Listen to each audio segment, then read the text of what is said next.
Hey everybody, we're right back at it. This time, we're breaking down college football, Big Ten So join us on the Boss and the Sauce show right now.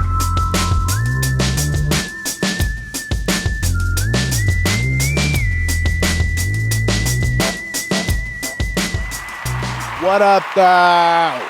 Right back at you with this Rutgers Scarlet Knights. They should be the Rutgers Scarlet Letter, as bad as they played last year. This is a 1-11 team right here.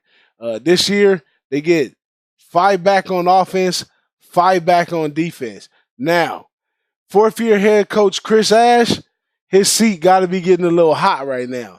The offense returns a quarterback, running back, and wide receiver trio, but these players are so bad, they should be getting refunds, not returners, okay? Now, the defense may show improvement this year, but the offense has to move the ball to do any better than 1-11. Now, the Rutgers' best chance at a 3-win season is going to start at UMass and they should beat Liberty, and then they're hoping for one extra upset. Not much to say about this team that was 1-11 from last year, but they got a few decent restarters. But if they couldn't do the job last year, what makes you think they're going to do the job this year?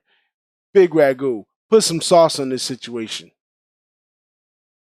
I need to put some water and put the fire out because this guy's going to be burning up the coach. Chris Ash, right? A-S-H.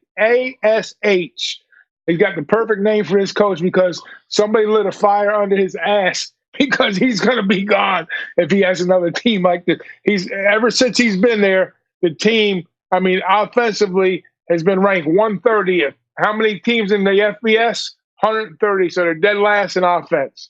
They're dead last in passing efficiency. I don't have to crunch the numbers for you. The team is, I feel bad for the team. I really do because, you know what? They go out, they try, and they don't have any success. Last year, they were 0-9 in the conference, 1-11 overall, 0-9 in the Big Ten. And I don't see anything bright on the horizon for this team. The only bright spot that I see is the defensive backs. They've got some pretty decent play there. They're ranked like in the 50s, somewhere in that range. But every other defensive position, they're well in the 110 to 130 range. So not a lot to look at here.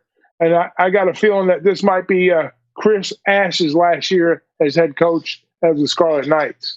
Now, if it ain't one thing that I hate in sports is when the coach gives up on the team. That's like the worst thing last year. I remember last year I predicted the Spartans over there at San Jose to beat San Diego State. They were a 15-point underdog, and they did so because I read in the media that the coach was giving up on the young players. He said the players went 6-0. They were young. He was waiting for those guys to lack up. They should have been lost by now. And sure enough, they took a loss. Now, this coach right here, I'm going to quote this coach right here, Coach Ash. He says, I really like the culture we have right now. But to say we are better as a team right now, I'm going to have to hold off making any predictions or judgments until we actually play games. Baloney. The coach don't believe in it. The players ain't going to believe in it. The fans ain't going to believe in it. So I'm definitely looking for fade on this team right here. Any last words on these? Yeah, I got to say something upon what you were just talking about, and this is a quote also. The athletic director, Pat Hobbs, felt compelled to issue a vote of confidence to Ash and giving him a $9.8 million contract through 2022. One thing is clear, though. Ash will be under intense scrutiny from a disappointing fan base. So you better believe the lynch mob is going to be in full effect if this team doesn't put some W's on the board this season. Well, that's hard to say, BigRagoo, because being that they gave him all that money, that would say somebody in the alumni will have to buy this guy out.